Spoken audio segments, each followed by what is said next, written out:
Tinfoil hat. Oh, what the fuck are you guys even talking about? Global controls will have to be imposed, and a world governing body will be created to enforce them. Welcome to Tinfoil Hat. We go deep, homeboy.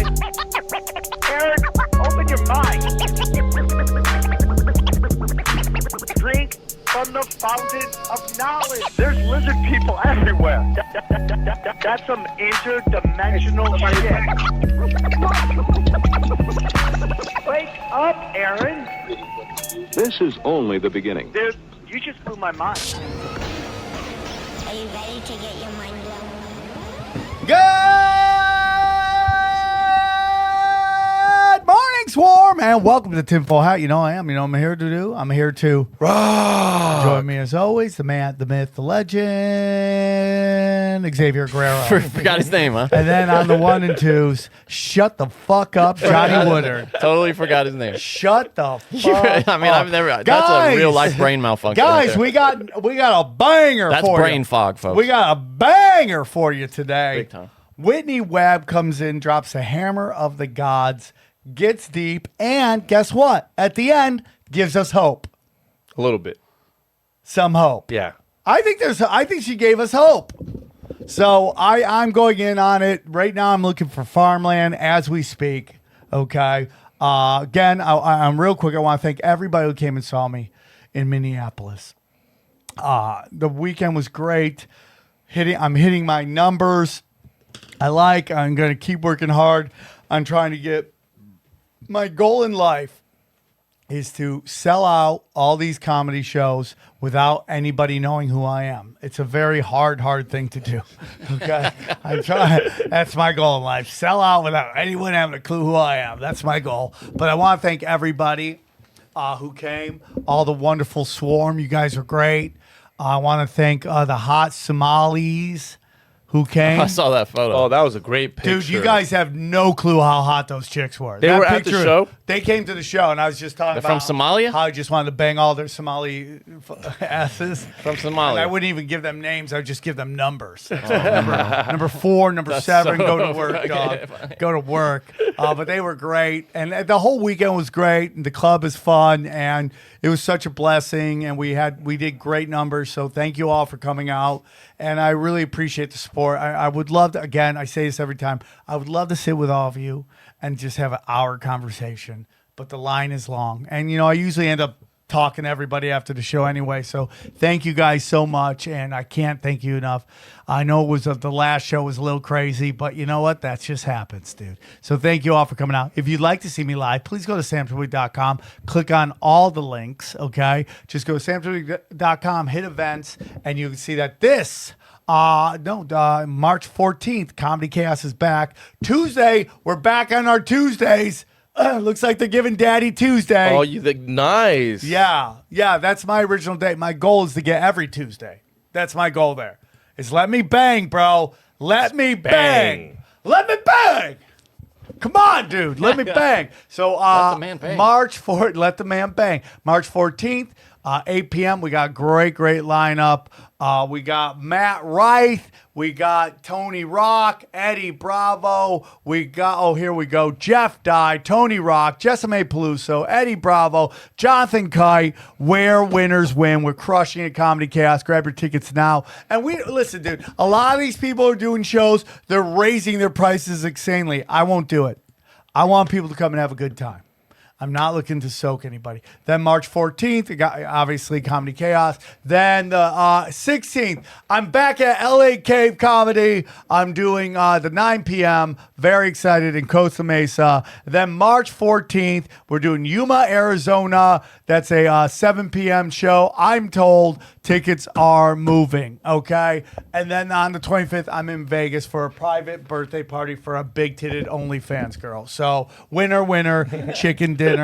April 13th, I'm in Toronto, Canada. Everyone it's so funny when people go, when are you coming here? Oh, so you don't listen to the intro. I got you. Oh, dude, you were in my town. I didn't know. Because you don't listen to the intro. So we got dates are coming, going back to San Diego, all that stuff. check it out. Hey guys, real quick, I gotta add one more thing to my dates if you don't mind. On Saturday the 18th, March 18th, I'm doing stand-up at the True Earth Equinox Virtual Summit. It's online. A bunch of truthers will be there. Crow77, David Avocado Wolf, Amanda Volheim, Sean Heil Hibbler, High Impact Flicks, Bro Sanchez. You can get tickets at TEMMS.live and make sure you select my name when you buy tickets so I can get the credit, but check out his TEMMS.live for tickets, schedules, speakers, lists, details, and hope. So it's it is March 18th I see my schedule. I'm at 6:30 p.m. Pacific Standard Time. I'll be doing stand-up. So, again, just go to TEMMS.live. Pick my name if you could and join me. I'm going to be doing half an hour, make you holler, talking about flat earth and demons and butt stuff and all that amazing stuff that you really like. So check it out. And, anything else, guys, that I forgot? New Broken Sim is just out. It's a good one. Oh, and real quick, new Broken Sim just out, and then go check out new T-shirt. We didn't get into that. Go click the T-shirt. Click. There we go. 2 new T-shirts. They're basically different designs, the same thing. The first one is conspiracy theorists aren't wrong. Your algorithm is just lying to you. And then some people thought that was too much, so I made another one that just says your algorithm is lying to you. So great way to support the show. New T-shirts all the time. Working on new shirts all the time. Guys, enjoy this episode with Whitney Webb. We go deep, homeboy. Aaron, open your mind. Drink. Very excited to have her back. Her new book, One Nation Under Blackmail, has been crushing it. We're honored to have her back on our little show. Please welcome Whitney Webb. How are you, Whitney? Hey, doing great. Great to be here. Well, we're honored to have you on. I've been seeing you doing all the amazing shows, and it's great to see you getting your love from everybody for your research and all that stuff. And let's just pretend like people might not know who you are. Can you tell us a little bit about yourself and where our listeners can find you? Yeah, sure. So I've been doing writing, researching stuff pretty much full time since 2016. I guess some people think I came out of nowhere just a few months ago because I had a pretty big interview, but I've actually been doing this for a pretty long time. So I've actually used to work for Mint Press News. In 2019, I did a pretty successful series on the Epstein case, which has grown into the book that I had come out at the end of last year, One Nation Under Blackmail. And I have my own site now called Unlimited Hangout. And before then and still now, I contribute to The Last American Vagabond with Ryan Christian. Well, we love Ryan on occasion. So you can find me there as well. And you're on Rockfin with a very successful show on Rockfin. And so, Whitney, let's get into it because we have a short amount of time. So I'm always, in conversations with, I guess we'll call them normies, whatever we want to call them, that they still believe the mainstream media and all that stuff. And, inevitably I'll be like, what they want. And then they'll go, who is they? Who's they? And which I think they want me to say the Jews, but I don't think it's, that's their kind of move to kind of emotionally just attack my argument and not have any real discussion. But I think it's beyond that. I think it's at higher levels. So when I want to ask you, if I say who is they, in your opinion, who is they? All right. So I might have a different answer to this question than maybe you're hoping for. Sorry about that. But basically, I think very few people, if any, at least in the alt media space, know for 100% who they would be. Right. So a lot of the groups or people that we can look at and pinpoint as being obviously shady and obviously a part of it, I don't see those people being at the top, right? I mean, even people like Bill Gates, right? I don't see him being at the top of all. And, a lot of these tech billionaires who we're told, right, are the richest people in the world and the most powerful people in the world. like Elon Musk, for example, he's a really good example. He's supposed to be the world's richest guy, right? The only reason he's rich is because he's had his business empire basically supported by a bunch of government subsidies. So if you're getting a bunch of subsidies from the deep state, right, and you're contracting with the deep state, the military and the intelligence communities, which Elon Musk does through SpaceX, and I think some other companies as well. You didn't just get to the top, and you're not, there's people that supported your rise to that top. You were put into that position. So you're not the guy at the top, right? And so I think people like Bill Gates fall in that category too. And so, in answering this question, I kind of want to defer to a graphic that a colleague of mine, Ian Davis, made of what he calls it the global public-private partnership, trying to sort of chart out how power works today. And public-private partnership should be pretty familiar to people at this point because of how the World Economic Forum, for example, likes to throw it around and stuff like that. But basically, he structures it so the Bank of International Settlements is at the top. And I think, at least as far as we can see, that's pretty fair, right? Because that's the central bank of central banks. So they basically control the money, right? So who controls the BIS? Well, I don't actually know that, right? But there's there's people that have written books about it, like the Tower of Babel, for example, and some other books on the topic that go back and talk about how the BIS sort of came out of weird stuff in World War II about like laundering, gold theft, and all of this stuff. So, I mean, you can assume that it's ultimately bankers at the end of the day that are on top, but which bankers? And again, a lot of those bankers work for some of these elite families. And even if you want to look at groups like the CIA, for example, if you go back to the origins of the CIA, you have a lot of involvement from British intelligence and the British aristocracy, and also oligarch families, family factions, like in the United States, like the Rockefellers, for example, are a well-known one. But you have the Morgans, like J.P. Morgan, and the Mellons, and like a lot of these other aristocratic families in the mix. So I don't know. I mean, if you want to talk about who's on the top, I think a lot of these people marched out in front of us are sort of more managerial people, or people that, have the people at the top telling them what to do, and then they go out there and sort of get tied up with a lot of these policies or different actions and activities that make them notorious with people that are calling out the system as it's currently being developed, right? But if you want to look at where the heart of power is, I mean, it's probably going to be the people who control the money supply at the end of the day. And it's hard to know exactly, it's this guy, that guy, and this family. I mean, there's obviously families that are part of it and in the upper tiers, but we can't know who's on top necessarily at any given time. And I would also argue there's a lot of factional infighting among people.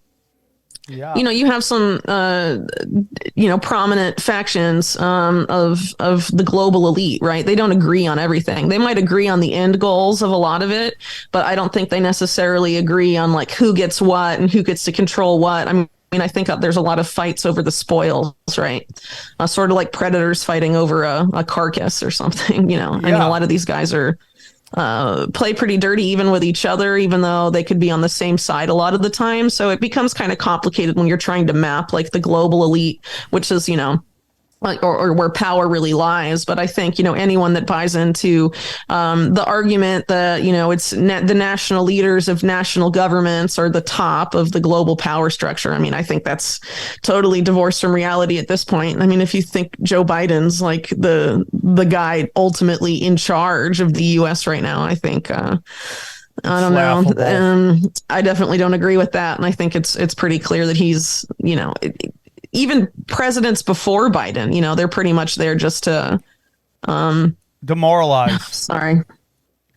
They're pretty much there to sorry, I lost my train of thought. That's okay. Random. But we're talking basically about how presidents are basically just puppets and actors. And I think you're totally right. I mean, every part of Elon Musk's story is like almost made up. What he's doing. And I just think that people are so desperate for someone to come and save them that we kind of fall in love with these people, whether it's Elon, whether it's Trump, I mean, Obama. I mean, you just go down And Totally. look at the hope. And like at the end of the day, there's an old saying that if you know their names, they don't run anything. And I think that's a really smart. Yeah, I think that's pretty fair. So I would put people like Bill Gates, for example, who gets and even people like Klaus Schwab, a lot of the boogeymen that people sort of like outwardly, at least these days, sort of point as being on the top. Those guys are there to basically connect policies developed by groups like the CFR, the World Economic Forum, and all of these guys down to governments. And all national governments only exist today to basically create in what the UN and the WEF and these groups call enabling environments. So basically, it's a national government's job to implement these policies that are coming from these people, essentially. So like the World Economic Forum will do that through the Young Global Leaders program, or by cultivating politicians in certain countries and hand them these ready-made policies to implement. And that's how you get different countries around the world with ostensibly different governments all implementing the same policies, whether it's COVID or things like Build Back Better, for example, and things like that. You know, they're all getting the policies from these same group of think tanks and other organizations, you know, a lot of which are sort of out of that round table model, right? Like the CFR, Chatham House, and a lot of them are interconnected at the end of the day. And so people like Bill Gates, like the Bill and Melinda Gates Foundation or the World Economic Forum, are basically connecting those policies developed by and for the benefit of oligarchs and the global elite to national governments. And the national governments enforce those policies upon the rest of us. And we're at the bottom of the pyramid, basically. So, you know, we're going to get into a little spirituality a little later in the show towards the end. But, you know, when you look at these policies, you go, okay, because the average person thinks this is about money and this is about power, but they have all the money. Like you said, they control the money and they have all the power. Do you think there's any kind of like, this might be wading in some weirdness, but for me, there's some kind of a cult rituals into what's going on, like what's really behind depopulation? Is there some dark arts? Have you, in your research, have you waded into those waters at all? So I don't really, in my research, wade into the occult stuff so much. But when it comes to depopulation, I mean, it's really clear that there's a straight line from the eugenics, the development of eugenics in the late 19th century, all the way to policies to today. And basically what we've seen with COVID-19 and since is an effort to frame eugenics as healthcare. And a lot of, you know, eugenics has developed over time, you know, as I've noted a few times in past interviews and articles. After World War II, there was an effort to rebrand eugenics as transhumanism. Because Julian Huxley, who was the first guy to lead UNESCO, was also head of the British Eugenics Society. And so when he was charting out his vision for UNESCO and like the launch speech for it, basically, he said, we have to make the unthinkable thinkable again about eugenics. And then 10 years later, he says that the new eugenics is transhumanism. The merging of man with machine is how the human race is going to be perfected. And obviously, there's so much transhumanism discourse today, you know, that ideology still exists and hasn't gone away. And ultimately, you know, part of that has to do with, I think, the global elite viewing themselves as so superior that they view themselves essentially as a separate species. And you have people like H.G. Wells, for example, who's a well-known science fiction writer from the early eugenics period of the development of eugenics. And he was also an avowed eugenicist, and I think a Fabian, if I'm not mistaken. And he essentially said, you know, over 100 years ago that there was going to be sort of a splitting of the human race, and there would be like the elite and then the squat working underclass that like eats bugs, right? And they're, you know, that's there'll be separate species at some point. You know, it's not just an economic difference anymore. It'll become a biological difference. And there's efforts, you know, other people in the years since and even today who talk about that still happening. And you can sort of see how it's starting to sort of come out in the open in some sense, in some senses, you know, the eat bugs stuff, you know, H.G. Wells talking about that 100 years ago for the working class is pretty freaky now that, you know, the bug stuff is getting pushed all over the place. And obviously, you know, the elites aren't going to be eating that stuff. It's for everyone else. And all this genetic engineering and all that stuff, the move into all these crazy technologies that can, you know, alter human beings, adults in vivo. Yeah, I mean, they want to get into all this stuff for a bunch of crazy reasons, I think. But if, you know, ultimately, what is this about? I would say that what really bugs them is that they see everything the non-ruling class does as leading to what they view as chaos, right? And so they want to bring order to that chaos, right? And they want to have everything controlled because, you know, if you look at the control systems they're building today, it's not just about surveilling you and knowing what you're doing right now. It's about using predictive AI algorithms to decide, to be able to know what you will do in the future, right? It's all about predicting so they can control stuff before it happens and manage things before it happens. It's ultimately, at the end of the day, I would argue, you know, pretty much all about control. And so they want to stop this chaos that they see coming from the lesser classes, the underclasses. They just want to eliminate it. And so ultimately, you know, what is that chaos they're referring to? Well, a lot of it is, you know, things like, you know, revolution, things like that, but also like human creativity, spontaneity, and things of that nature. A lot of things that, you know, we see as being integral parts of humanity, right? That like creative spark, these ruling classes don't really have that. They see it as being chaos, and they want to eliminate that chaos. And so if you remember, I don't know if you're familiar, Sam, but there's like a book that was just like 1984 and Brave New World before either of those books existed. I think a couple decades prior. It's called We by a Russian guy named Yevgeny Zamyatin, who is not nearly as remembered as, you know, Huxley and Orwell. And I think with good reason. And basically, spoiler alert, but the book is essentially about how the state, the one state, it's called in the book, realizes that the only way they can control human beings indefinitely is to remove the imagination from the human brain. And so they basically subject everyone to like mandatory brain surgery, and they take the part of the brain that is capable of producing that creative spark and that imagination out. So no one, you know, they're basically automatons and human robots. And I think that's where a lot of this is looking to go at the end of the day. That's some Jeffrey Dahmer because look what they're shit. trying to turn us into, right? Yeah, 100%.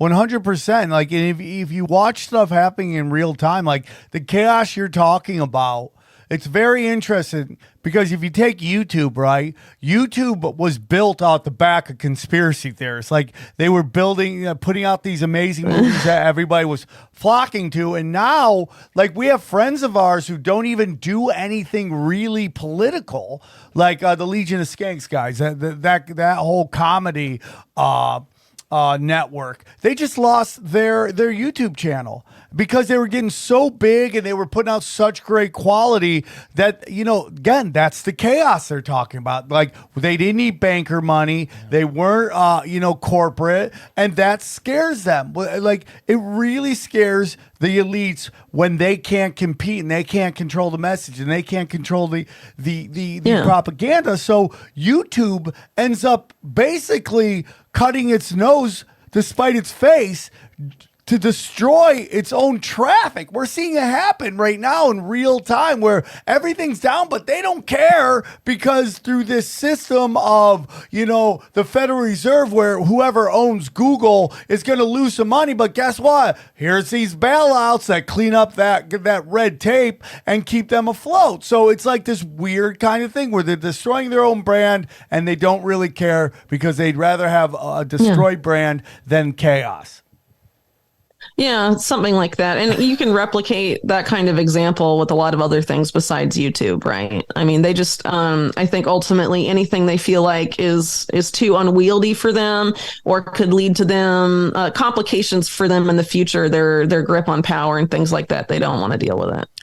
And so they're trying to create a system now where they'll never have to worry about dealing with that stuff again. right? Because if you can control what everyone's doing and you can predict and know what they're going to do before they do it, you don't, and have it all managed by AI and all this stuff, you don't really have to worry. And if you put brain chips in everyone so they can't be creative and they can't ever cognitively rebel against their masters again, that's basically what this is leading us to.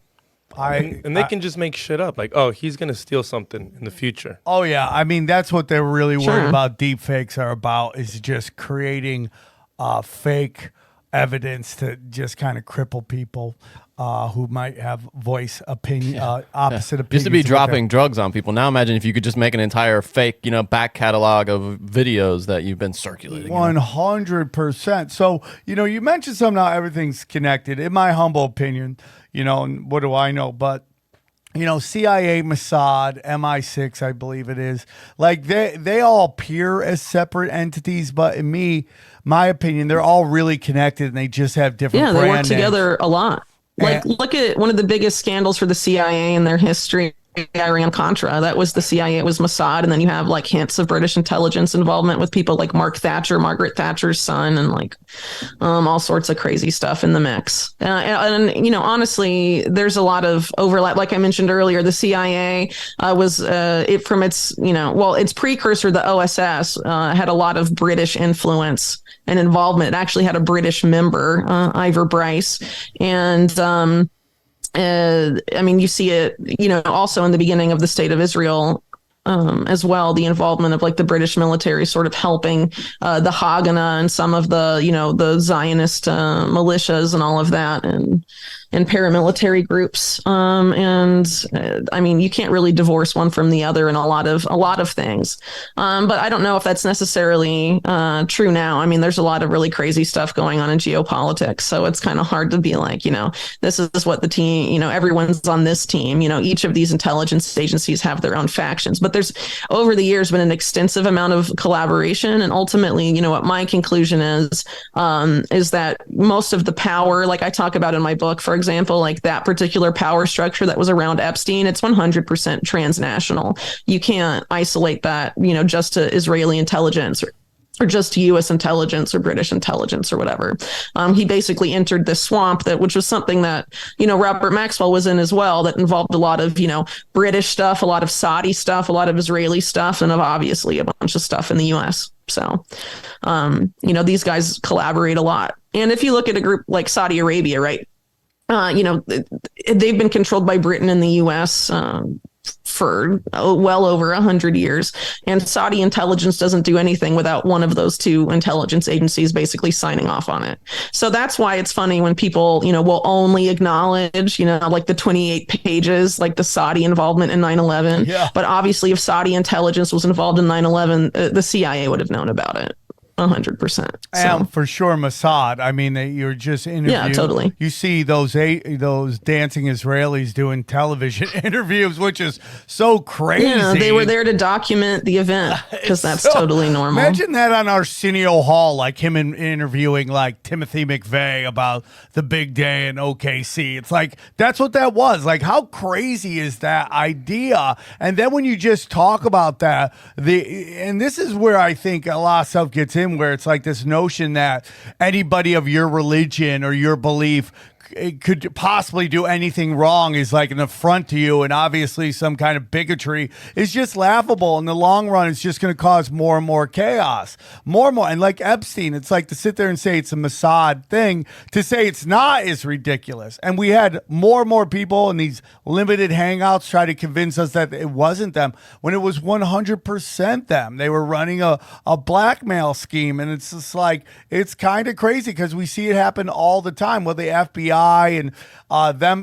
they have consistently protected child sex trafficking organizations and operations all the time. So real quick, can you get into your book for us? I know you've done a couple shows and talked about, but I'm really excited to hear about it. Can you tell us a little bit about your book? Yeah, so the book started off, like I mentioned earlier, as like my original series I did for Mint Press on Jeffrey Epstein, but a lot of it, so like it's 2 volumes. So volume 1 is all the stuff before Epstein, volume 2 is all the Epstein stuff. So basically what I'm trying to do in volume 1 is show you how this group that Epstein eventually stepped into and became a part of, like where they come from and how they developed and what they did before Epstein got involved. And one of the reasons I did that is because if you want to talk about Epstein and intelligence connections, like what he was doing in the 1980s, you have to have a pretty decent working knowledge of things like Iran-Contra, for example. And most Americans can't tell you what that was actually about. Or, you know, a lot of other events. So anyway, volume 1's sort of like a prequel, I would say, about stuff you need to kind of understand about how this whole system works and how that particular group that Epstein was working with works in order to really understand Epstein. But, you know, in the interest of time, volume 2 is about not just Epstein, it's also about Leslie Wexner and Ghislaine Maxwell and why she was, sent to the U.S. By her father before her father died in 1991. I talk about Robert Maxwell in both volumes, by the way. And then I get into a lot of really crazy stuff related to Epstein and his visits to the White House, and this Mark Middleton character who was in the news lately because, you know, he died last year with an extension cord around his neck and a shotgun wound to the chest, and it was ruled a suicide. So he somehow managed to shoot himself in the chest and hang himself at the same time last year. That was him. So, wow. Yeah, so this is the guy that signed off on most of Epstein's visits. So when the Daily Mail reported this, for example, they said, Middleton signed him in 7 times. But what they didn't tell you is that he was signed in by like people working for Middleton more times to meet with Middleton. So saying it was just 7 visits is not fair. And it was 17 total visits by Epstein to the White House that we know about, right? Because there's also people on like the White House logs from the Clinton era signing into the White House as like Donald Duck, right? So, I mean, there were people that were coming in that didn't want to actually write down who they were, so for whatever reason. So, I'm just gonna be honest with you, and this could sound like knuckle dragger stuff, but I honestly believe that they used Ghislaine Maxwell because she was the most attractive of her sisters. She was very attractive. Oh, yeah. And the other ones, like, much more than the twins, yeah. For sure. And it's like the same reason why when we go back to Barack Obama and his mother and the fact that George Bush Sr. and Barack Obama's grandfather basically were very instrumental in basically rebranding the CIA from the OSS. And like Barack Obama's grandpa used his daughter as an MK Ultra sexkin. So they're not afraid to use their children in ways that most people would be horrified. Like this is kind of the mentality that they have. I think that is super true with the case of Robert Maxwell. To me, Robert Maxwell was 100% a narcissist, in addition to being an intelligence asset and a shady businessman and all this other stuff he was. And in my opinion, he saw his children as extensions of himself, which is actually really common with, narcissist parents, to not see their children as individuals, but as extensions of them. And so Ghislaine Maxwell, because she was the favorite child, right? Robert Maxwell saw him, and he said it numerous times, right, as Ghislaine as being just like him. And so he was trying to get basically set up a new headquarters in Manhattan. He wanted to basically become a major name in New York and sort of move his base of operations from Britain to New York. And so this was happening in 1990 or so, and he sent Ghislaine over to sort of be the emissary for that. But according to her siblings, Ghislaine originally came earlier to Los Angeles first and was going to be in some film, but they won't say what the movie was. And then after that, she apparently went to New York, and then, acting as the emissary of her father's business interests there. And the business foothold was Macmillan, which Maxwell had taken over a few years prior. But a lot of these takeovers and acquisitions that Maxwell was doing in the 1980s weren't so much being directed and planned out by Maxwell, but actually by Rothschild Inc. And this is in the New York Times of all places, because the Rothschild Inc. is like the Rothschild banking family's presence on Wall Street. And they ignored it for a time until I think the the early 80s when they put a guy named Robert Peary in charge of it, and they wanted him to build it up and make it more powerful and important. And so they decided to focus specifically on mergers and acquisitions, and they used Robert Maxwell and Jimmy Goldsmith as sort of their I don't know, sort of like as chess pieces to develop their bank on Wall Street. And one of those was like Maxwell taking over Macmillan. That was totally designed by Rothschild Inc. and Robert Peary, which is pretty crazy to think about, all things considered. So, he's basically not even directing at least some of his own major business decisions. It's being directed by this particular bank, which is interesting when you consider the history of the Rothschild family in the state of Israel, because of course, at this point in time, Maxwell had been on the Israeli intelligence payroll since 1961, over 20 years. And Jimmy Goldsmith being in that particular group as well is very significant because Jeffrey Epstein was seen hanging out at his house as early as the 1971 when he was in college age. Hey guys, real quick, I want to tell you about our boy James McMahon and Copy My Crypto. Let me tell you about CopyMyCrypto.com. Listen, so many people are making ridiculous money from crypto, but did you know it's easy for you to do the same?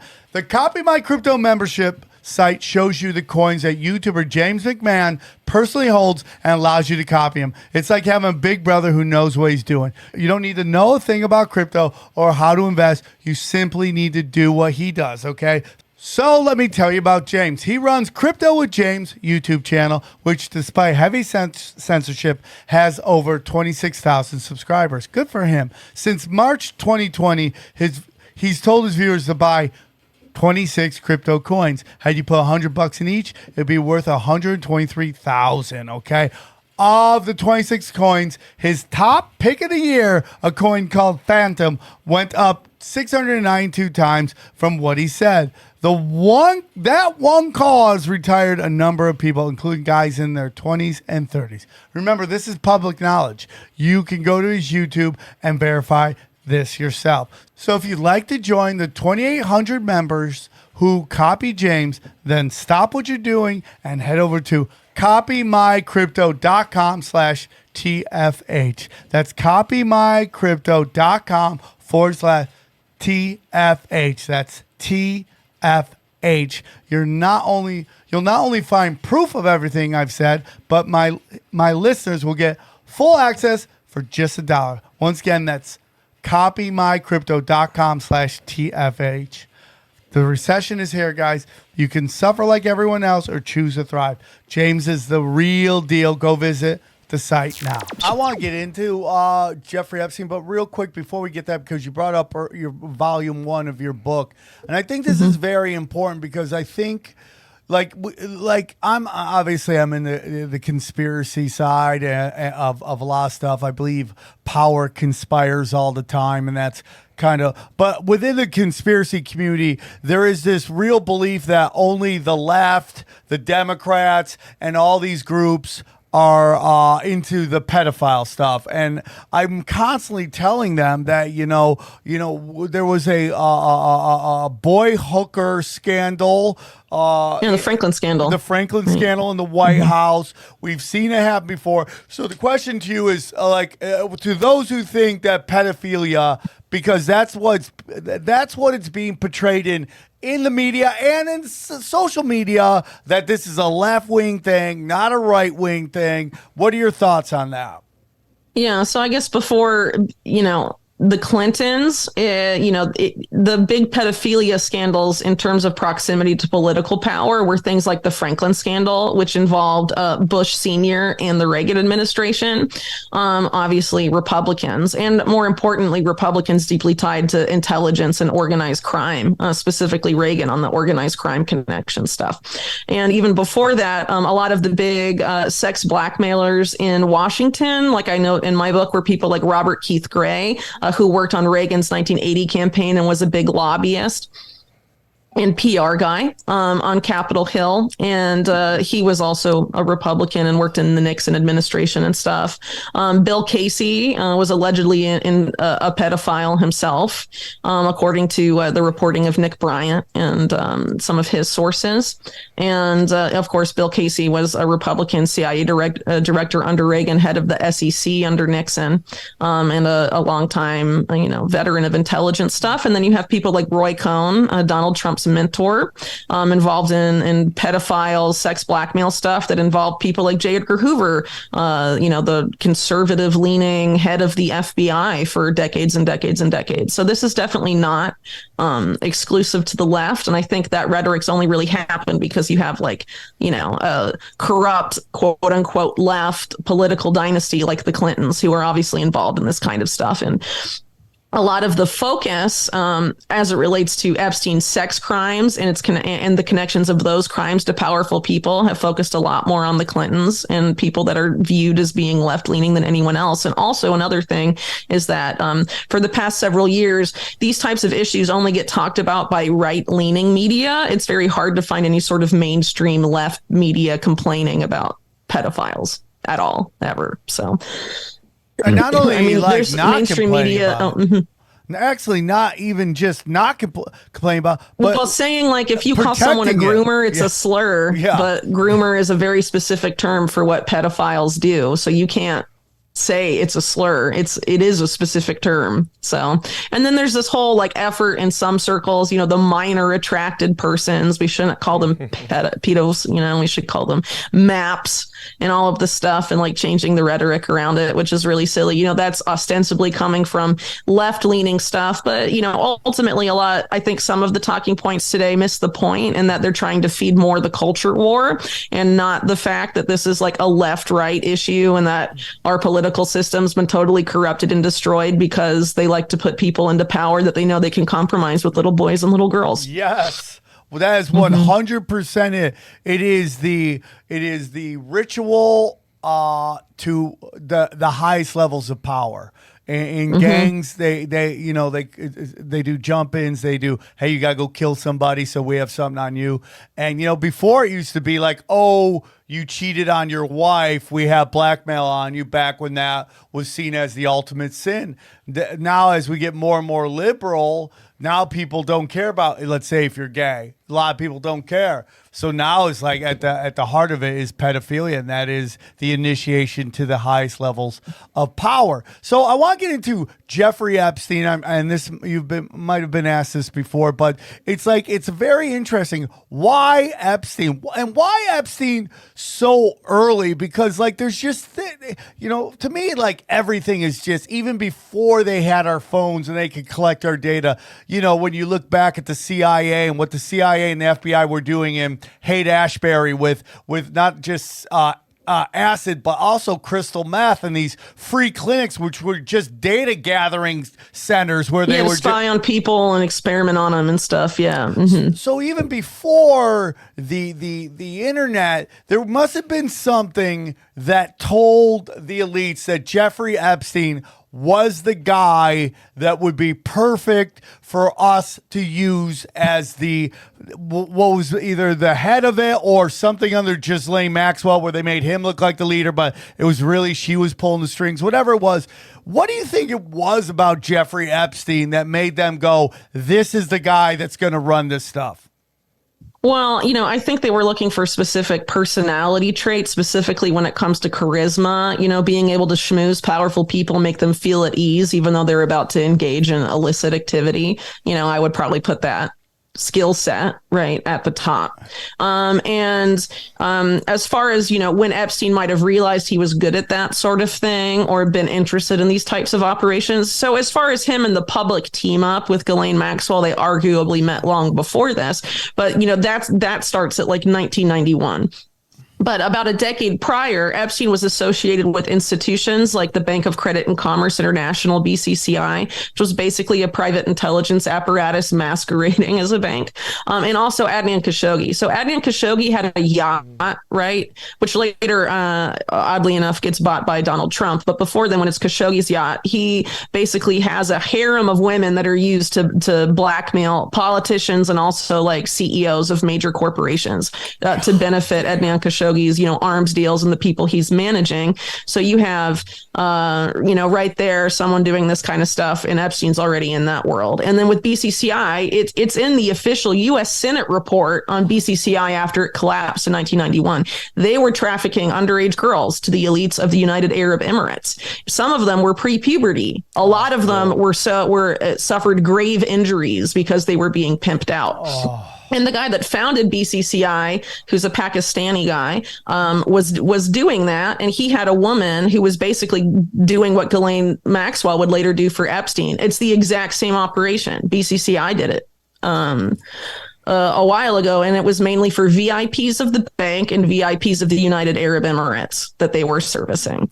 So when you bring up Khashoggi, right? Is this the quote unquote journalist that was chopped up? And no, that's Jamal Khashoggi, who's the nephew of Adnan Khashoggi. So Adnan Khashoggi was a major arms dealer of Saudi origin, but he was tied up with pretty much every intelligence agency. So he was a major figure in Iran-Contra, for example. He was on the payroll of Mossad at that time. He was also working with the CIA. He had ties to the Safari Club, like French intelligence, Moroccan intelligence, Egypt, I mean, all over the place. He's anyone willing to pay for his services, he would, willingly associate with. And he was an arms dealer at the end of the day. And so he's, a pretty notorious figure. Because of that, Jamal Khashoggi's his nephew. Jamal Khashoggi was actually embedded with the Mujahideen in Afghanistan when the CIA was arming them in the 1980s as part of Operation Cyclone, and was one of these sort of like CIA-friendly embedded journalists with the Mujahideen, which of course at that time included people like Osama bin Laden, right? And you have some other people in the same network that have surprising ties to Ghislaine Maxwell. For example, like Carlos Mavrolian, who's another one of these CIA-linked journalists embedded with the Mujahideen, who dies really suspiciously as soon as Al-Qaeda becomes the boogeyman at the end of the 90s in the lead up to 9/11. Dies a very suspicious death. He was pretty clearly murdered by Pakistani intelligence at the time. Do you think same thing happened to Robert Maxwell? You think he was taken out? Well, that's what Ghislaine Maxwell thinks. And wasn't she like the closest to him out of all his kids? She says it was a combination of Sicilian mafia contract hitmen and Mossad renegades. That's her claim. So I don't know. I mean, a lot of people don't really buy the official narrative that it was an accident. And he just, was a fat guy that slipped off his boat and drowned, I mean, it's kind of hard to believe. And people like Gordon Thomas, who are pretty well regarded biographers of Maxwell, regarded as a homicide. And it would make the most sense, to be honest. All right, guys, real quick, I want to tell you about our friends at Zbiotics. That's right, Zbiotics. Xavier, what's your thoughts? It's great. Ever skipped a workout because of drinks the night before? Me too. If you ever committed to your health routine this year, you need Zbiotics. Zbiotics pre-alcohol probiotic was invented by pH scientists to tackle rough mornings after drinking. Here's how it works. When you drink alcohol, it gets converted into a toxic byproduct in the gut. Zbiotic produces an enzyme to break this byproduct down. The first time I tried Zbiotics was at Coachella, a 3-day bender. I was there partying. I drank a bottle of Zbiotics before any alcohol, and I was amazed of how good I felt the next day. Give Zbiotics a try for yourselves. Go to zbiotics.com/tinfoilhat to get 15% off your first order. Tinfoil. Start that again. Give Zbiotics a try for yourself. Go to zbiotics.com/tinfoil to get 15% off your first order when you use tinfoil at checkout. Zbiotics is backed up with 100% back money guaranteed. Start that again because you forgot the .com. So start that again. On Zbiotics? Yeah, start at the beginning. Give Zbiotics a try for yourself. Go to zbiotics.com/tinfoil to get 15% off your first order when you use tinfoil at checkout. Zbiotics is backed with 100% back money back guaranteed. If you are unsatisfied for any reason, refund your money, no questions asked. Remember, to head to zbiox.com/tinfoil and use the code tinfoil at checkout for 15% off. Thank you, ZBiox, for sponsoring this episode. So obviously, Bill Gates is, in the forefront of, he is the face of what everybody deems as like this kind of depopulation movement. I personally believe he's an actor in the role.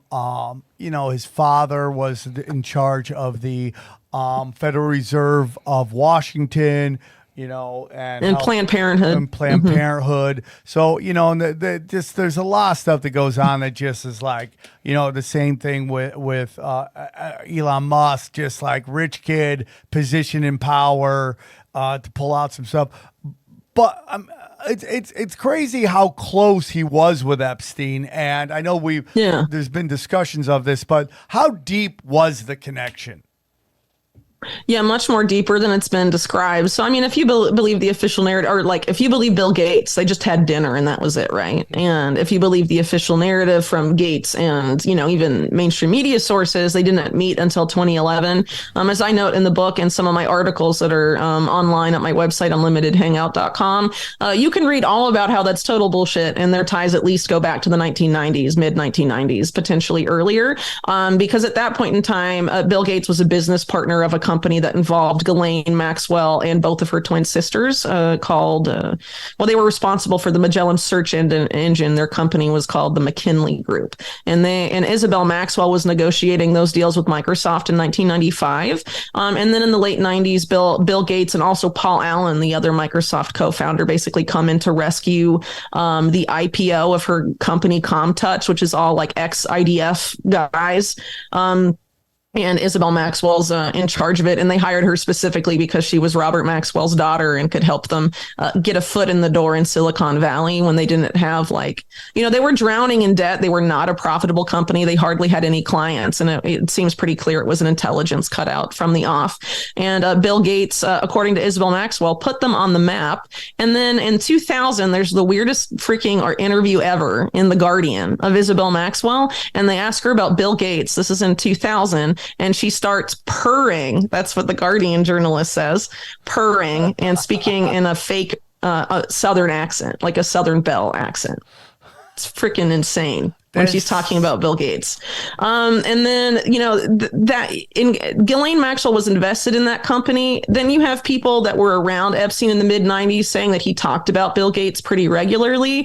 And the fact that he was flying on his plane was Bill Gates' top advisor and chief technology officer of Microsoft, Nathan Myhrvold. And then in, I think, 98 or so, Epstein was officially accompanied, like an official company Microsoft delegation to Russia. And there's pictures of him in this particular town that's around this nuclear site, taking pictures in front of people's houses, including with members of this particular nuclear facility. And if you look at that in the context of Epstein being Israeli intelligence and their longstanding interests in nuclear espionage, it becomes kind of interesting, I guess. But there's pictures of him at high schools in that particular Russian town, and that was taken with Microsoft Russia or their particular delegation there. And then you have this particular figure named Melanie Walker. So Melanie Walker was recruited to be a Victoria's Secret model for Epstein in 1992, but there's no evidence she actually modeled at all. But Epstein was apparently paying her and paying for her studies in graduate school, and she becomes his science advisor, I think, in either 96 or 98. And then after that, she gets hired by the Bill and Melinda Gates Foundation. And, this is like 2003, 2002. So if you're Bill Gates and you're going to hire a new science advisor and their resume, the job before was being Jeffrey Epstein's science advisor, and you hire them, it's because you know who Jeffrey Epstein is and what kind of science he's into, right? It is really so cool. But here's the killer thing. So the Evening Standard, which is UK mainstream media, in 2001 had an article introducing Epstein to the British audience because he was hanging around Prince Andrew. Yeah.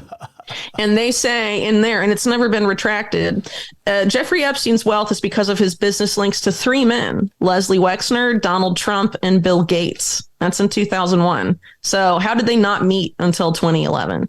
And that's because they're trying to protect Microsoft more than just Bill Gates. because in 2011, Bill Gates was not in charge of Microsoft anymore. So like I mentioned earlier, Epstein was doing this Microsoft Russia thing. He was tied up with Nathan Myhrvold. Nathan Myhrvold's been named by people like Virginia Roberts as actively involved in his sex crimes. And then you have other Microsoft executives in the mix, like Melanie Walker is basically pimped out by Epstein to Prince Andrew, and then shortly thereafter, she's essentially like married off to another top Microsoft executive named Steven Sinofsky, and then Linda Stone is another Microsoft executive that in the early 2000s is all tied up with Epstein and hires one of his like ex masseuses or something to be her secretary. And so there's a bunch of weird like Epstein Microsoft stuff going on, basically. So if you move it to 2011, you make the connection exclusively about Epstein and Bill Gates and about Bill Gates' philanthropies, not you take Microsoft totally out of the equation. And I think there's an obvious reason for that. Do you want a pedophile intelligence asset having undue influence over one of the biggest tech companies in the world that runs on government computers and all this stuff? I mean, it obviously opens up a major issue. Now, I was going through some of your articles, and I found they're all super interesting, but one that really stuck out to me was about how the CIA and Mossad are exploiting mass shootings. Can you tell us a little bit about that? Yeah, so I wrote this after my original series in in 2019 for Mint Press. I was writing about some of these investments that Epstein had made with people like Ehud Barak, the former Israeli prime minister, who was very close to Epstein and pretty obviously involved in this sexual blackmail operation and the sex crimes on a pretty significant scale. And Ehud Barak was running and essentially had created a company called Carbine 9/11, and Epstein had put a bunch of money into the company. So did people like Peter Thiel. And Carbine's still around. They've taken a lot of the Israeli operatives and people tied to Epstein and Ehud Barak himself off of the company. But they're making major inroads in the United States and are about to basically be running all of the 911 call systems in the United States because they're moving to this new thing called Next Generation 9/11. So instead of having every 911 system be local, they want to centralize it. They want to make a nationwide interconnected system that's all running on like smartphones and 5G and all of this stuff. And that company is Carbine 9/11 because they've basically hired Michael Chertoff and Christian Nielsen or whatever, the DHS head under Trump, to their board of advisors and like a bunch of ex-cops and stuff like that. So this Israeli spy company that was made by like Israeli intelligence operatives and then had Epstein money and Ehud Barak, this is basically going to be installed, all over 911 systems. And the way Carbine works, as I note in the article, you call 911 and then they get access to your camera and your microphone for the call and also afterwards. And they can access all your data on your phone and like download it without your consent. Because you're just calling 911. Oh my God. Yeah, but I mean, you're just giving it all to Israel, basically. I mean, it's pretty insane, but that type of stuff doesn't raise any eyebrows in Washington. Like in 2020, I wrote a 3-part series about this Israeli Unit 8200 company called Cyberattacks, and they're running a bunch of software on our most like sensitive national security systems for like the Army and the Navy and stuff. And like, they're a foreign company. Why would you do that? It doesn't make any sense. Now, have you ever looked into the, I know we got a short amount of time, so I want to get into other scandals, but there's other things I want to talk about. So, have you ever looked into the connection between the Vatican and Israel? Have you ever done any research into that?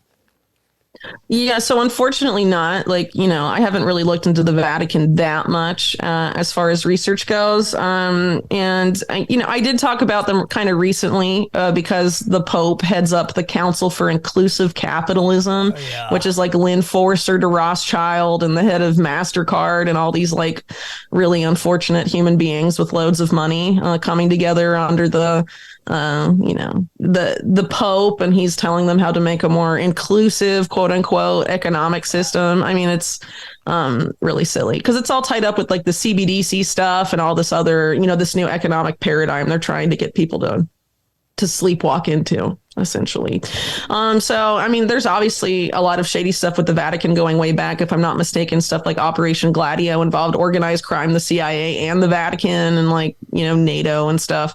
So they've obviously been willing to get dirty for a really long time. And then there's also the death of that Pope, I guess John Paul I, I think it was, who like died with a note in his hand, and then someone came back and the note was gone, and he was trying to investigate or like bring to heel the Vatican Bank right before he died and all the stuff. That's, you know, that's pretty shady. It's crazy. It's crazy. I want to get into domestic terrorism and what that is. In Joe Biden's America, who is a domestic terrorist? So, yeah, I wrote an article asking that exact question, and it was based off of policy documents from the Biden administration, specifically the Department of Justice, on basically the framework for the war on domestic terrorism, which I think they'll launch in earnest once they have their domestic terror 9/11 equivalent. I think that was intended to be January 6th, but like no one cares. And now there's a new poll that like 18% of Americans think January 6th was like all the feds, which it was, but it's like kind of funny that like, you know, the American public actually was able to figure that one out, because normally they don't, you know. So as far as who it is based on this document, like if you just listen to the talking points, you'll just think it's just all far right people that are going to be, you know, on the shit list for domestic terror. And no. It's anyone who's anti-authority, anti-government, opposes what is it, like the globalization of corporations or something, like increased corporate power, basically. I mean, it's literally going to be anyone on left and right that doesn't agree with the system. And it's basically saying, it also basically says in this policy document that Americans disagreeing with each other is a major driver of violence, and we have to stop it. So basically we have to agree all the time, and we have to agree with what the state says all the time. That's pretty much in there. And it's really crazy because there's like contractors for misinformation working for the military right now. I've written about one called Primer AI. They're all ex-CIA people or ex-people that used to, you know, do insurgency stuff, counterterrorism stuff after 9/11. So all those guys that were like hunting down insurgents in Iraq and whatever are now going to be hunting you. That's basically how this works. And the Primer AI guy, the head of it, wrote this article in 2020 where he says, 2020 is the year we will begin to weaponize the truth. And he basically calls for creating what he calls a Manhattan Project for Truth, where basically we remake the whole internet. And if you want to look up anything, you basically have to use a Wikipedia equivalent that's populated with data from the CIA. So the CIA will tell you what's true and what's not. And I'm just waiting for them to try to recreate the internet. And they're going to do it, yeah, because they really want to clamp down on anonymity online. So there's the financial anonymity stuff they want to get rid of, like Bitcoin, crypto, all of that stuff. And then online anonymity, they want you to have a digital ID tied to your internet activities, so they know what you're searching and doing online all the time. It's all tied to your ID. And they tried this under the Obama administration. They called it the driver's license for the internet. They've been pushing for it in the UK the past couple of years. And I think the EU is getting pretty far along on that particular point. But it's all part of the planned out, you know, digital ID framework that in order to connect to the internet, you will have to tie your digital ID to your internet access. So, you know, I've done a lot of work on this particular group called the World Economic Forum Partnership Against Cybercrime. It's one of these public-private partnerships within the WEF, and it's run by an ex-top Israeli spy guy named Tal Goldstein. That created this crazy cybersecurity policy for Netanyahu, which was basically like, operations that Mossad used to do in-house, we're now going to make all these front companies for. So like Israeli tech companies made by Unit 8200 alumni, we're basically going to use those to conduct all of our intelligence operations. It was like a very open thing. It's pretty crazy. It's so deep. It's so deep. Now, yeah, I mean, there's a lot to say about this particular topic, but sorry, I know you want to talk about more stuff. So. Yeah, it's really crazy. So we keep. I just watched some economic forum thing. And this guy's like, just like they said before 9/11, where they needed like a Pearl Harbor type event. This guy's openly talking about, we're going to need another high impact event to shock the system. He's saying it's going to be a cyber attack in the next 2 years. That's what the head of the WEF is saying. Not Klaus Schwab, the other guy that manages it for him. I forget his name. It's like Jurgen something.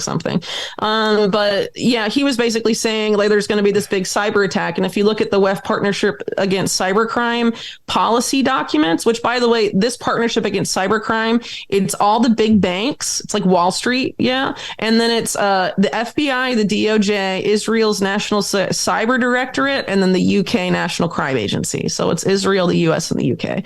And they basically say that there's going to be a massive attack on the financial system, and it's going to be a ransomware attack. That's how they're going to destroy Bitcoin, I think, is by having a big ransomware false flag. And they'll be like, oh, the only way we can stop these ransomware attacks from happening, because the ransomware stuff, they always want the ransom paid in Bitcoin, right? We have to make Bitcoin illegal, because otherwise they're going to keep asking for Bitcoin and ransom. We have to keep people from being able to cash out and use Bitcoin as money. So that's part of it. But if you look at the, how they want to end financial anonymity and online anonymity in one go. How do you do that? By having a massive cyber attack that takes down the financial system and the internet. And then in order to get people back onto the internet, so they'll know they'll keep the internet safe, you have to have an ID. We have to get serious on cybercrime. So that means government issued ID to access the internet, so we can know what you're doing all the time and make sure you're not doing anything you're not supposed to be doing, right? And then getting rid of financial anonymity, meaning that we can track all your financial transactions, which is the central bank digital currency. So, they've already set it up. I'm going to be doing a video probably next week or this week about that partnership against cybercrime specifically, because they've laid it all out.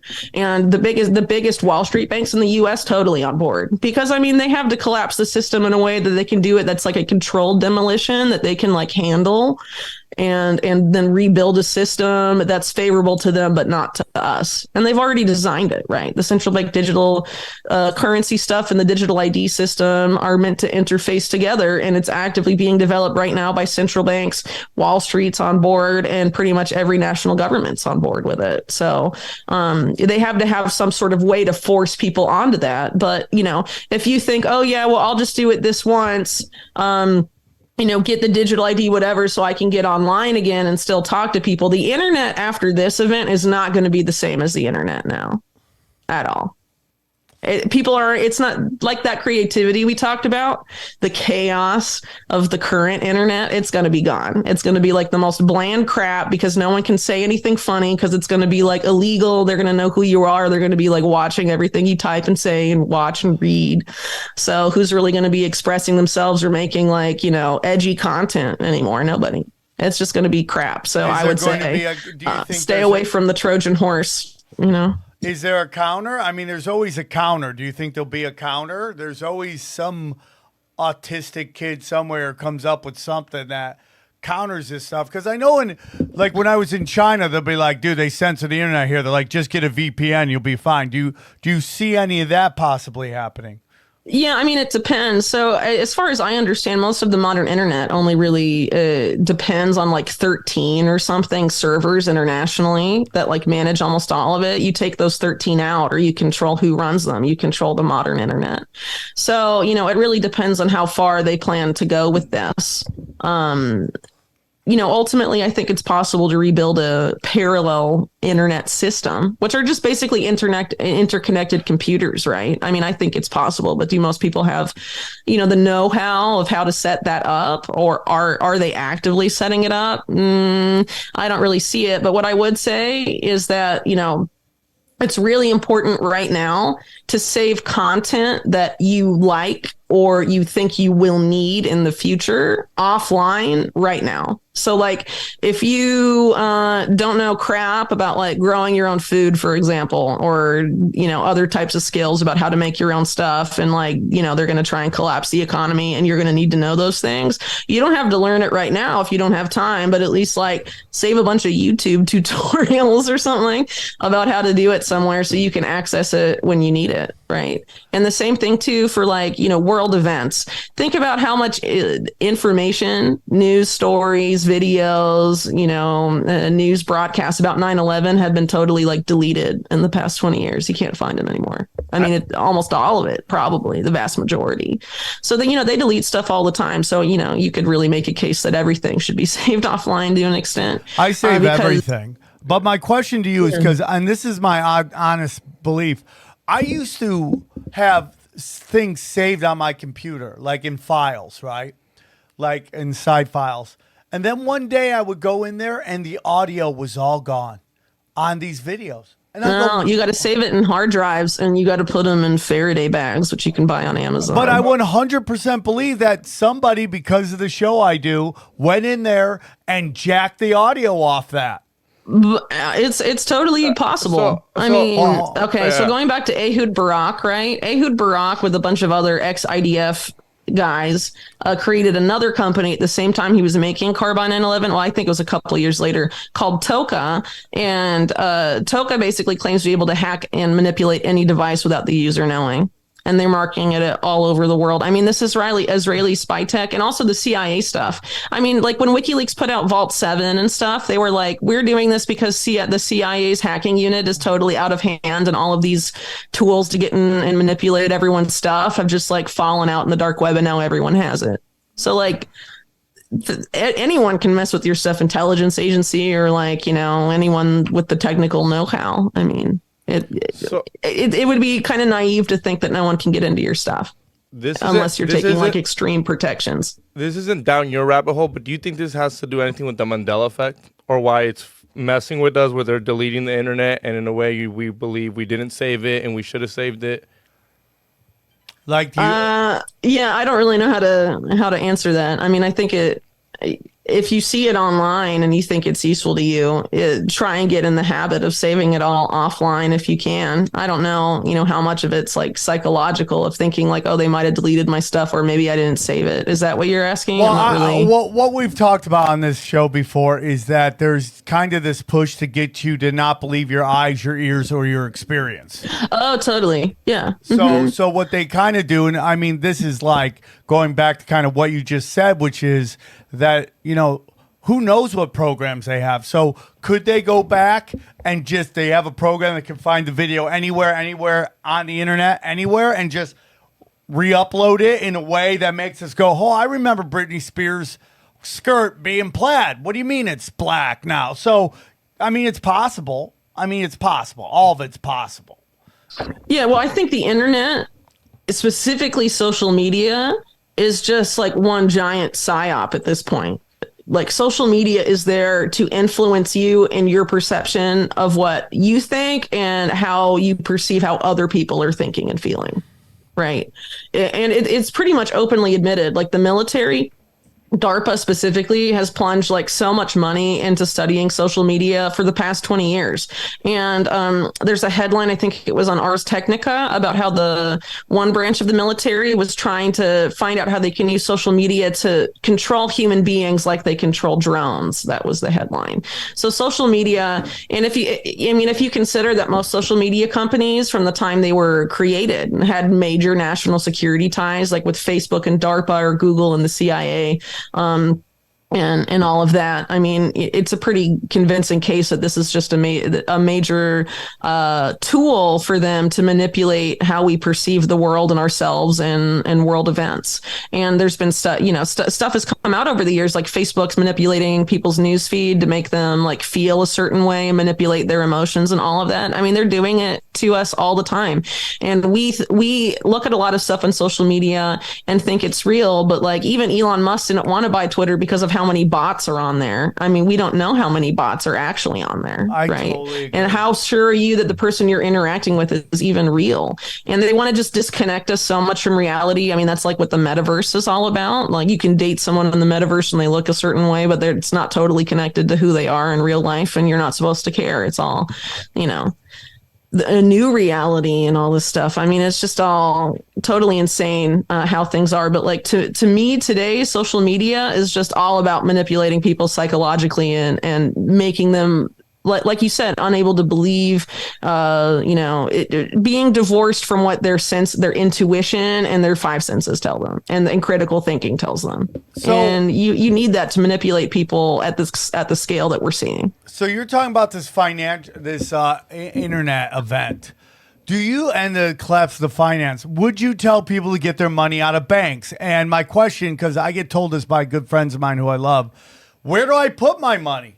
If I'm pulling it out, like, should I invest into a house and hope to God that they lose the fucking deed? So I paid you off, bro. I paid you off. Well, I would definitely get your money out of the big Wall Street banks. Like if you're banking with like Bank of America, or Chase, Wells Fargo, JP Morgan Chase. Yeah, I mean, you're screwed. You will be screwed. Santander, is another one. I don't know if they're active in the U.S., but they are in Britain and some other places. They're a Spanish bank, and Deutsche Bank has long been pegged as sort of one of the first banks that's going to totally collapse in this next financial crisis because of how screwed they are fiscally. So you have them, Santander, and then a bunch of the big Wall Street banks. I'm not a financial expert, but I would say it would make sense to if you want the regular banking experience and you don't want to use those banks, look for smaller banks, community banks, or like co-ops and stuff, and try and put your money there. Or look at how, a particular bank fared during the 2008 crisis. Did they have to be bailed out? Did they lose everyone's money? Were they super irresponsible then? Because they'll probably be irresponsible now. If they weren't in 2008, you have a better shot. But ultimately, at the end of the day, what you have to care about, right, is like, how am I going to feed myself and my family and like make sure we can meet our basic needs if the world gets totally insane? And so whatever money of yours you can put in that makes sense. Right. Now, I know you're not a financial expert, but your feel, do you think it is better to buy gold and silver instead of holding on to regular fractional reserve banking cash? I mean, possibly, but like what I was just saying. So like, for example, if you have a certain amount of money and you're not sure what to do with it, put it in gold, put it in silver. Like, is it enough to also put in something that's going to keep you and your family fed and like safe during a financial crisis, like a major economic collapse where like society breaks down and goes totally haywire? So for me, I had some money from the book, right? And so I bought like 2 acres somewhere and a little dinky house on it. I'm going to try and farm, right? So we can feed ourselves if stuff gets really crazy. So, I could have put all that money in gold. I could have put all that money in silver, but you can't eat gold and silver at the end of the day, totally right? You can't eat Bitcoin either. So I don't really know, what it looks like for some people. Like some people, don't want to take that step or whatever, or, maybe Bitcoin or something is part of their way in getting to like, your little lot of land somewhere.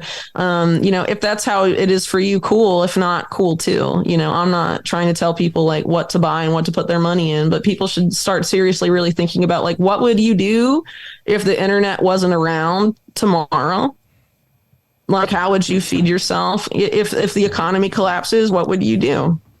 And what kind of stuff like would you like to have on hand? Maybe put some of your money in buying that stuff, like a water filter or, mini indoor greenhouse. I don't know. I mean, there's all sorts of stuff. It just depends on like you. It's very particular to the person. And like, do you live alone? Do you have a family? What kind of area do you live in? Blah, blah, blah. I mean, and it's not like a one size fits all type of thing, but I think people need to really start seriously thinking about how to sort of get have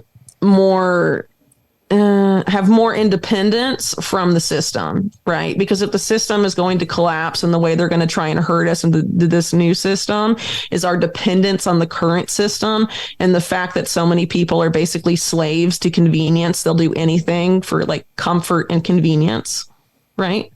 I mean, that's basically how the smartphone wiggled its way into our lives, right? Oh, look, this is so convenient to have it on a phone. And then the next step is, oh, look, it's so convenient to have Neuralink in my brain, which is basically a smartphone in the brain. And they're already like, people promoting that stuff were already saying like, oh, it's just like the smartphone, and all this other stuff that like, we basically outsourced all of our needs and everything we need to consume to stay alive, to corporations that want to enslave us. So if you don't want to be enslaved, you got to get off the plantation, basically. All right. I understand that, and so you're bringing up cryptocurrency. Obviously, FTX was a huge story. That disappeared. That just completely disappeared He's going to jail. Is he?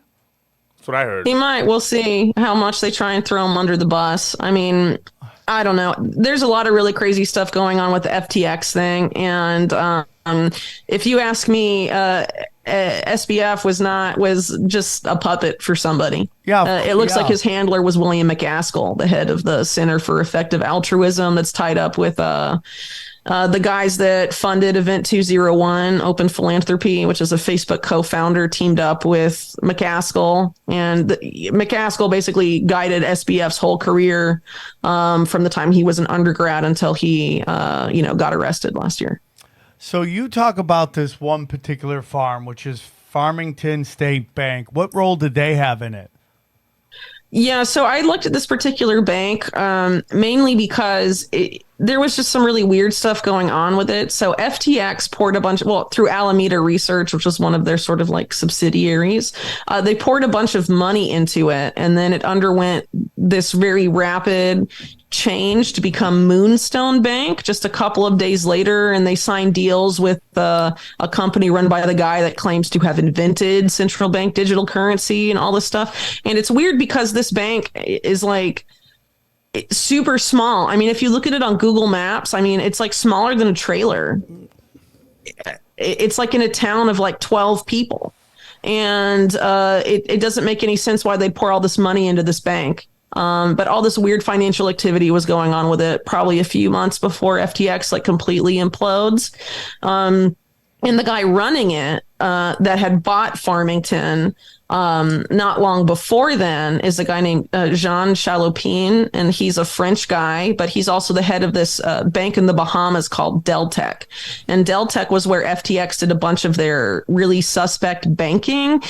So they had a bunch of accounts there and a bunch of different currencies, and a lot of weird stuff financially was going on with FTX and Deltec. So you have the guy that runs Deltec buying this other tiny bank in the middle of nowhere, and then Alameda Research is pouring all this money to FTX money into it and for ostensibly no reason. Oh, another thing weird that happens right after that money goes in is that Moonstone hires the CEO, the ex-CEO of Revolut, to run it all of a sudden. And Revolut is a financial app that was created by NGF Capital, and NGF Capital is Nicole Junkerman Capital, basically. And Nicole Junkerman is an Epstein associate who was on the board of Carbine 9/11, and she was involved in his sexual blackmail operation, helping him, Epstein, sexually blackmail 2 U.S. senators in 2002, right before in the lead up to voting on war with Iraq and stuff like that. So, what's she doing there? And then if you look at the person who owned that particular bank before Jean Chalopin, it's this guy named Archie Chan, who ties in with all this weird network that was involved with the stuff going on at the Clinton White House and Mark Middleton and Epstein in the mid-90s. It's really crazy. So why is all this stuff going on? I can't really make sense of it at this point, but obviously, there's a lot more going on with FTX than meets the eye. And I think a lot of this ultimately boils down to what FTX's ambitions ultimately were. So Sam Bankman-Fried, before FTX imploded, said on numerous occasions that he wanted to turn FTX into the everything app. Have you heard that before? Because Elon Musk, when he wanted to acquire Twitter, says, I want to turn Twitter into the everything app. Well, the everything app, what is that? It's basically your gateway between the digital ID and everything else, right? So whoever controls the everything app controls pretty much everyone's data, right? And if data's the new oil, whoever controls the everything app are the Rockefellers of the data era, basically. This is why I'm afraid of this verification thing, by the way, Sam. Yeah, I get what you're saying, yeah. Doesn't China have a WeChat or something like that where it's like an everything app? Yeah. Yeah, that's the goal. To be financial, social media, all the stuff together. So FTX was coming at it like, oh, we're going to dominate the financial side and then add social media and all this other stuff to it. And Elon Musk is coming from it like, well, I've got the social media component and now I'm going to add a financial component and blah, blah, blah, and make it the everything app. But the everything app is just, who's trying to be the data baron of the, the new world order, basically. And it's weird with Elon Musk too, because the people that own WeChat also own a huge chunk of Tesla and are like major advisors, very active advisors, and have a lot of influence over Tesla as a company. So that's interesting in the context of Musk's comments explicitly saying he wants to make Twitter a WeChat equivalent and an everything app. But anyway, SBF wanted to do that for FTX, turn it into an everything app. So I would say there's a couple different factions fighting over who gets to make the everything app. And maybe, it'll be like the way they've done US politics forever. You'll get two flavors of the everything app. You can have, the red app or the blue app, depending on which one you like better. But, they're still screwing you over at the end of the day. So I know we got to let you go here in 3 minutes. We got hard out. Final question. Black pill, white pill. Is there any white pill out there for you? Do you have any spiritual understanding? I mean, you have children. I have children. Our children are around the same age. Are we just leading these kids into slavery? Is there hope? Is there anything at the end where you could fight back? What are your thoughts? Yeah, so I think there's hope, but I think there's also like a concerted effort to manipulate people into thinking there's no hope. And so I think social media, like I mentioned earlier, that being a huge ground for psyops is a big part of that, to make us feel hopeless. So the more you're looking at social media for like, are we going to win this thing or not? No, you should be looking in your local community and trying to change minds in the real world, probably more than you are online at this point, since online stuff is so manipulated. And I think, there's a lot of efforts to make us think that we're all alone and that a lot of people aren't seeing what we've been seeing. Right. So polls, for example, polls are there to make people think that the public thinks a certain way, but I don't think it's reflective most of the time of what the public actually thinks. Good example, 2016, right? Hillary Clinton's going to win. All the mainstream media, things said because of polls, 90% plus probability Clinton wins and she doesn't win.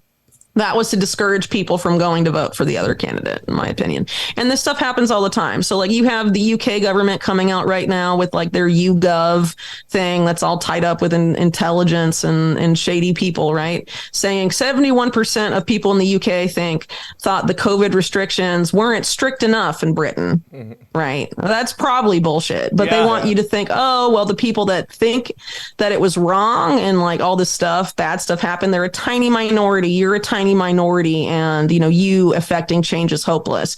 They want to basically infect people with the hopelessness disease. And so I think the more you realize that you can't believe that kind of stuff when you're looking at it, the better off you will be. So I'd say I'm definitely probably more white pilled than black pilled, because I think once things get, they probably have to get tougher before we get to this point. But once things get tough enough, I think enough people will come together and realize they don't want to live in this reality we're being pushed into. And ultimately, I think it comes down to mass non-compliance. There has to be some sort of red line that enough people are going to say, no, I'm not going to do that shit. And no, thank you. And I think it'll happen at a certain point, because basically the way they're trying to coax us into all this stuff is through our addiction to convenience. But I think, enough people want to preserve their humanity, because this is ultimately what it's coming down to with like transhumanism stuff. I think enough people are going to be wanting to preserve what humanity is and preserve their humanity than, oh, how convenient to go that route, I don't know. I guess there's a lot of other stuff I could say about it, but I'll probably just leave it there. All right. Well, we did it. We here we are at the end. I appreciate you coming on. I have a show with a very funny comedian named Brian Callen, and everyone has been begging us to get you on, and I'd love to set that up a little down the way so you could show him the way. He's very stubborn, but I'm excited for you to talk to him.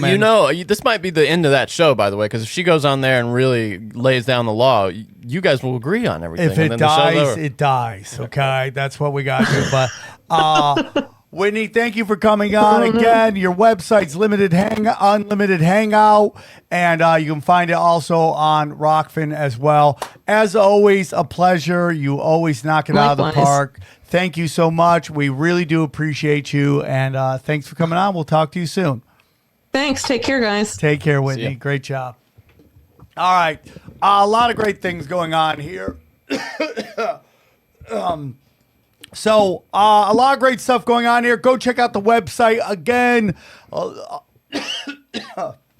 God dang it. Getting coughs going. Go to the website real quick if you could, or are you frozen? No, go to the main page, please.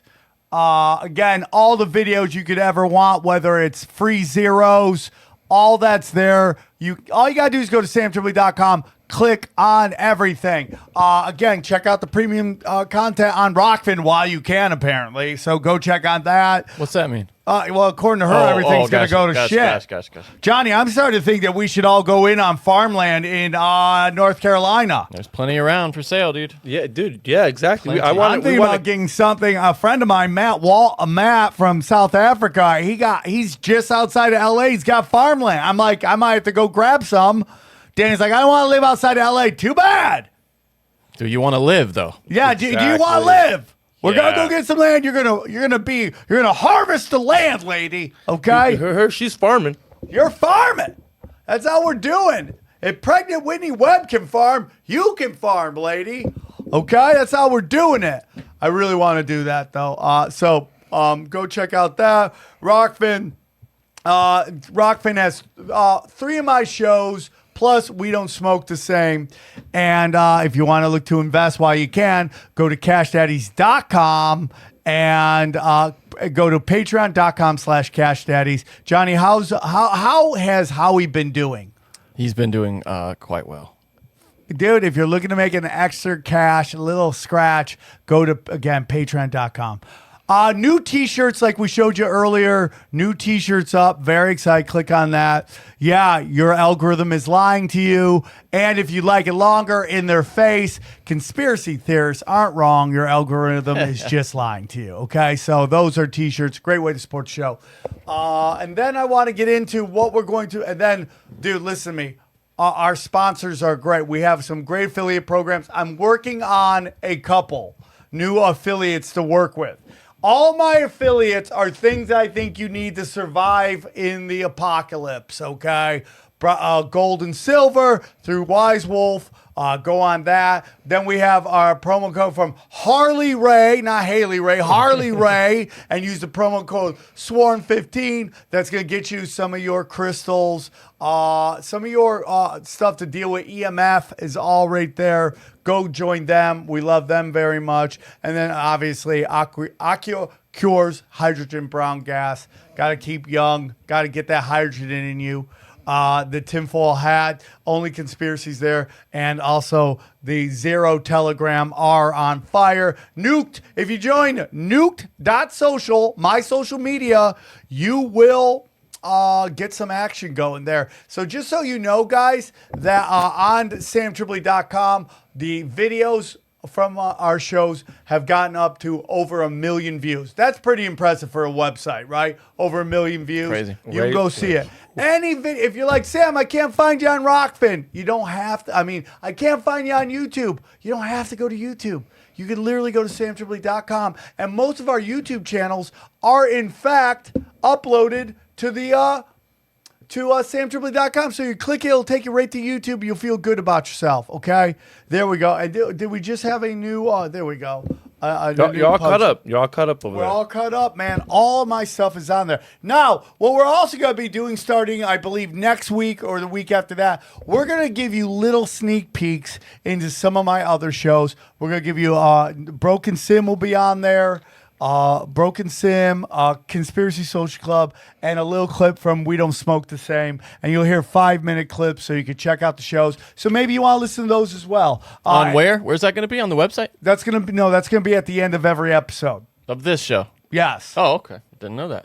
Yeah. Well, I was going to tell you that after At this. the end, so don't even worry about it. Yeah, but it's going to be part of it. Yeah, for sure. So, anything else, guys? Do you Good idea. Wonder who thought of it. Yeah, I wonder who thought of it. So, guys, again, if you want to see me live, I want to thank, again, everybody in Minneapolis for crushing it. Thank you guys so much. I hope you enjoyed this episode with Whitney Webb. We've been waiting to do this, and I think she knocked it out of the park. Love you guys. Hope is out there. Hope is eternal. Thank you, guys, and have a great week. All right, guys, real quick before we're done, we want to tell you about all of our affiliates. It's a great way to support the show. As you know, fiat money is chaos. Okay, fractional reserve banking, dangerous. The best way to get out of it is precious metals, in particular, silver and gold. And that's why we're working at Wise Wolf, okay?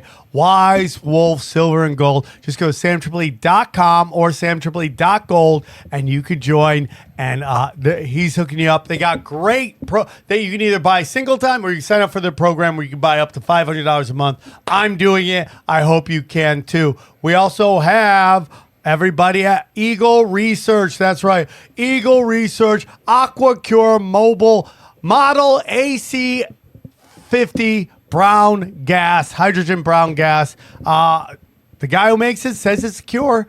People are using it. Check it out. Just go there, use the promo code tinfoil hat, 3 words, and get a discount. Go back to the main page, Sam Tripoli.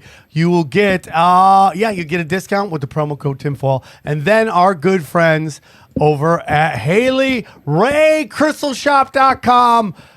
Go to the promo code is Swarm15. Get 50% off all your crystals, all your quartz, all you name it. What do we got here? Look at all this stuff.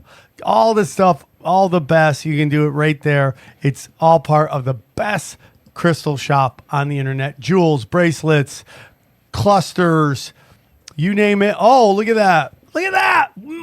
Candles, you name it. You got it. Swarm15. Thank you for supporting the show. We love you. And thank you so much for your support. We go deep, homeboy. Aaron, open your mind. Drink from the fountain of knowledge. There's lizard people everywhere. That's some interdimensional shit. Wake up, Aaron. This is only the beginning. Dude, you just blew my mind. Tinfoil hack.